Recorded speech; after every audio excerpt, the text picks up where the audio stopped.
Sa panahon ngayon ay unti-unti nang nawawala ang paggalang ng mga kabataan sa mga nakatatanda. Talagang nagbabago na ang panahon at madalas ka nang makakarinig ng mga batang nagmumura. Ikaw, naranasan mo na ba na hindi ka igalang ng mas bata sa'yo? Kung ganon, ay tunghayan mo ang istoryang ito na tiyak ay kapupulutan mo ng aral.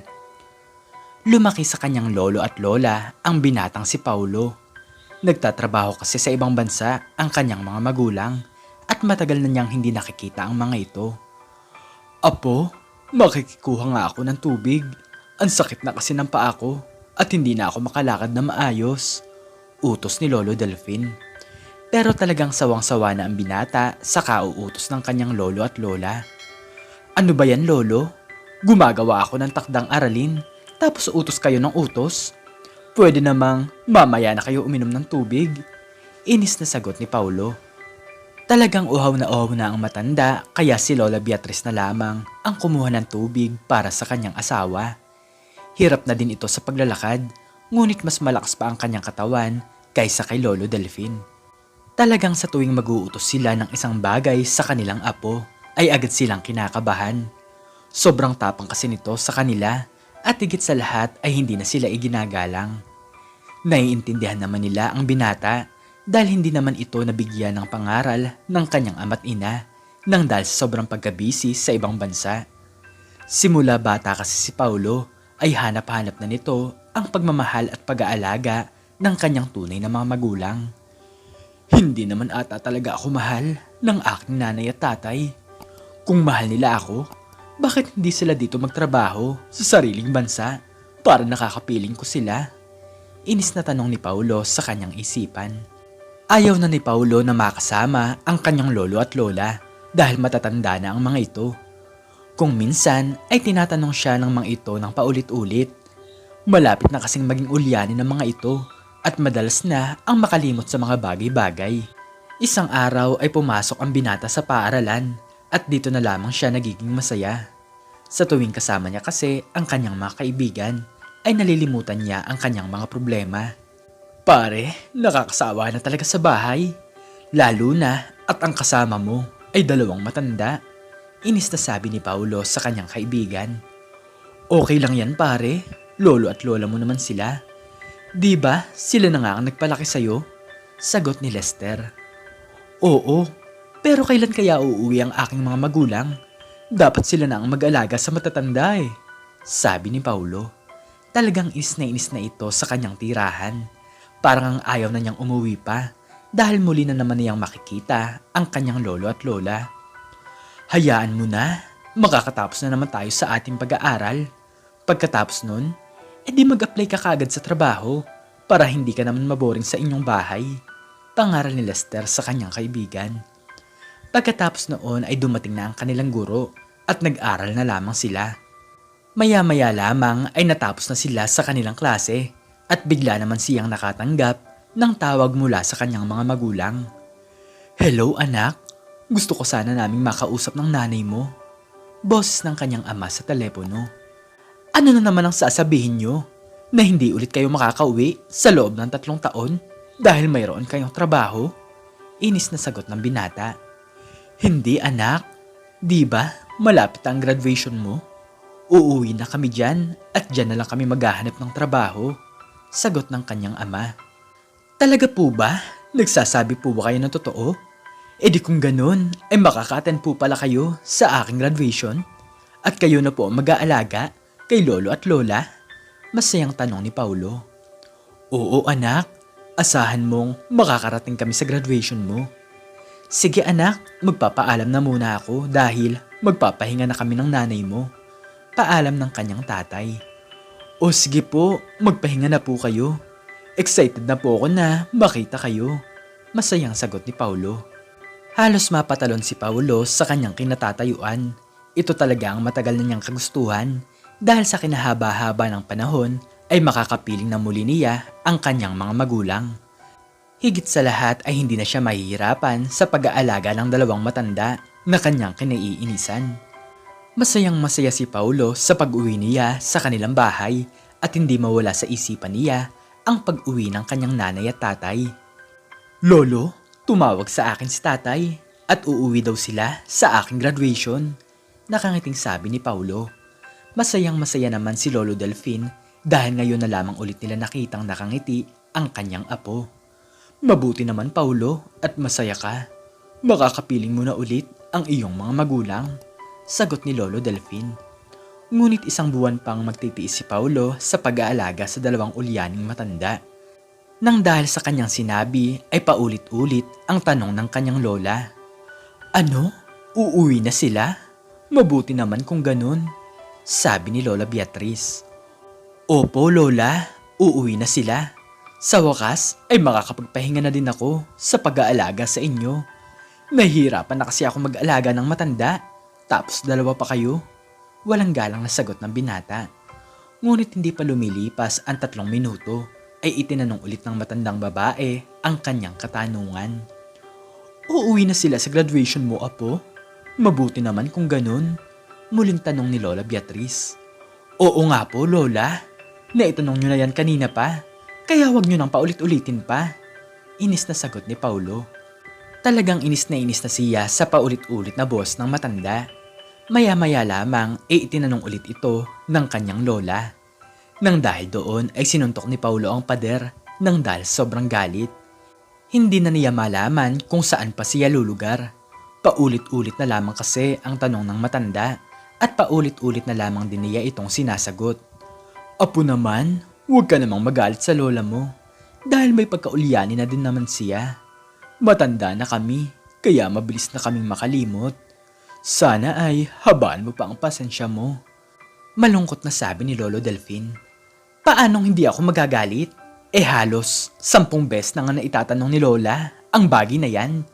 Sino ba naman ang hindi pagsasawaan? Galit na sagot ng binata. Lumabas na lamang ito sa tapat ng kanilang bahay upang magpalamig. Malungkot naman ang matandang mag-asawa dahil inalagaan naman nila ng mabuti ang kanilang apo.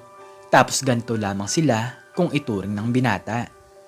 Alam naman nila sa kanilang sarili na wala silang pagkukulang dito. Alam naman nila na naiinis lang ito nang dahil sa kanilang katandaan. Ngunit hindi pa rin sapat ang dahilan na ito para hindi sila igalang. Dumaan ang mga linggo ay graduation na ni Paulo at sakto namang nakauwi na ang kanyang mga magulang. Masayang masaya talaga ang binata nang muli nitong makasama ang kanyang nanay at tatay. Ay, sa wakas, makakapahinga na rin ako sa pag-aalaga ng mga matatanda. Natatawang sabi ni Paulo sa kanyang sarili. Anak, pasensya na ha, kung ngayon lang kami nakarating. Buti na lamang at hindi pa nagsisimula ang graduation mo. Nakangiting sabi ng kanyang nanay. Okay lang po yun, Nay. Ang mahalaga ay nakarating po kayo, sagot ni Paulo. Talagang hindi maipaliwanag ng binata ang kanyang nararamdaman. Hindi na siya mahihirapan sa kanyang buhay at makakakilos na siya ng maluwag sa kanyang sarili. Magagawa na niya ang kanyang mga kagustuhan nang walang magiging sagabal. Maya-maya lamang ay natapos na ang graduation at sa kanilang pag-uwi ay nahiga na lamang siya. Ang kanyang ama't ina na ang nag-aasikaso sa dalawang matanda. Ang sarap talaga mabuhay.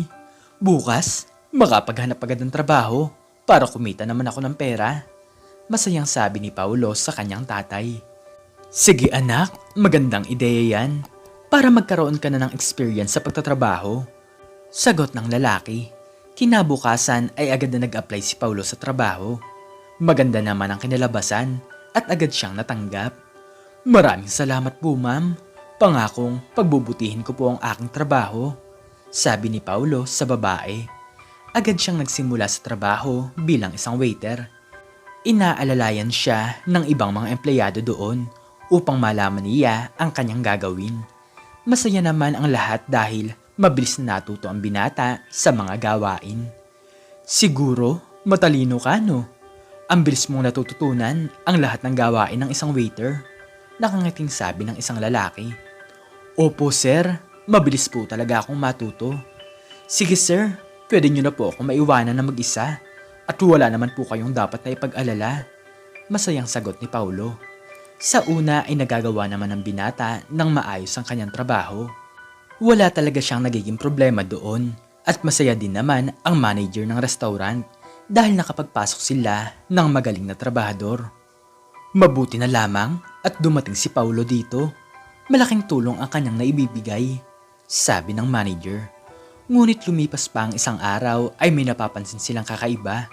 Para bang mainit ang ulo ni Paulo sa mga matatanda kapag umu-order ang mga ito. Ang kulit naman ng matandang yun. Paulit-ulit kong sinasabi na wala na nga yung ino-order niya. Pero yun daw ang gusto niya. Inis na sabi ng binata.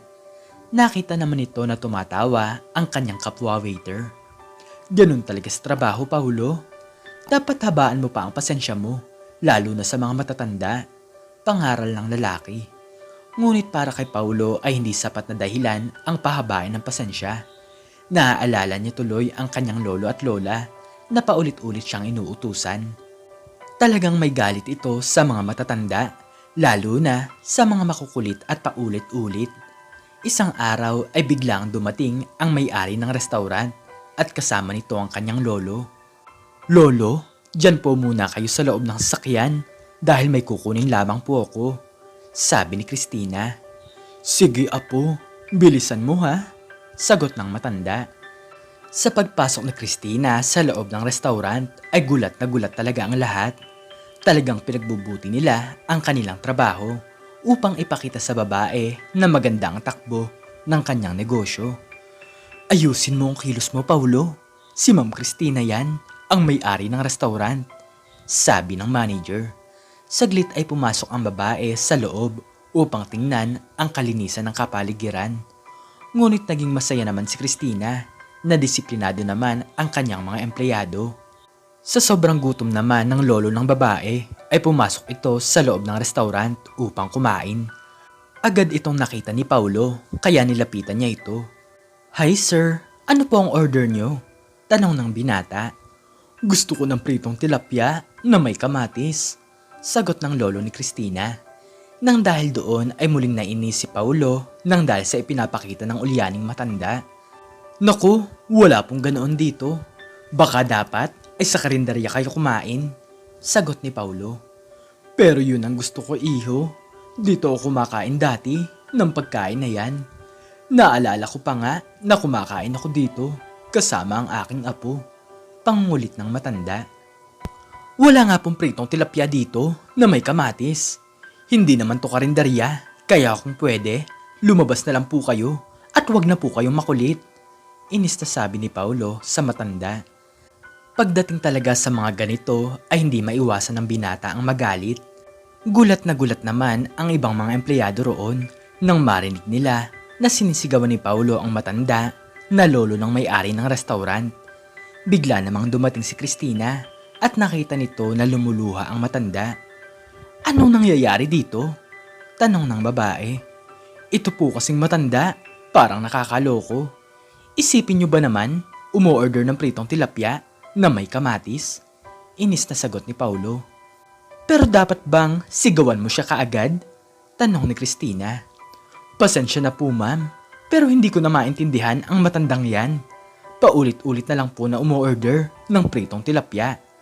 Hindi niya ba alam na nakakaabala siya? Sagot ni Paulo. Nang dahil doon ay nag-init ang dugo ng babae. Tinawag nito ang manager at sinabihan na tanggalin si Paulo sa kanyang trabaho. Yan ang dapat sa'yo dahil wala kang galang sa mga nakatatanda sa'yo. Lolo, tara na po at aalis na po tayo. Seryosong sabi ni Christina. Talagang gulat na gulat si Paulo nang dahil doon. Sinabi sa kanya ng manager na tinatanggal na siya nito sa trabaho nang dahil sa pagsigaw nito sa matanda na lolo ng may-ari ng restaurant. Ano? Ang matandang yun ay lolo ni Ma'am Christina? Gulat na tanong ni Paulo. Oo, kaya pasensya ka na. Palagi ka naman naming pinapayuhan na habaan ng pasensya sa mga matatanda, sagot ng manager. Nang dahil doon ay nawala ng trabaho si Paulo. Sobra talaga ang pagsisi niya nang dahil sa kanyang nagawa. Kung hindi lang sana mainitin ang ulo niya sa matatanda, edi sana hindi siya napahiya at natanggal sa trabaho. Sa kanyang pag-uwi ay sobra talaga ang kanyang kalungkutan, ngunit masaya naman siyang sinalubong ng kanyang lolo at lola. Lolo, lola, pasensya na po kung minsan ay mainit ang ulo ko sa inyo. Nakayukong sabi ni Paulo. Walang problema, apo. Pero dapat palagi kang maging magalang. Sagot ng kanyang lola.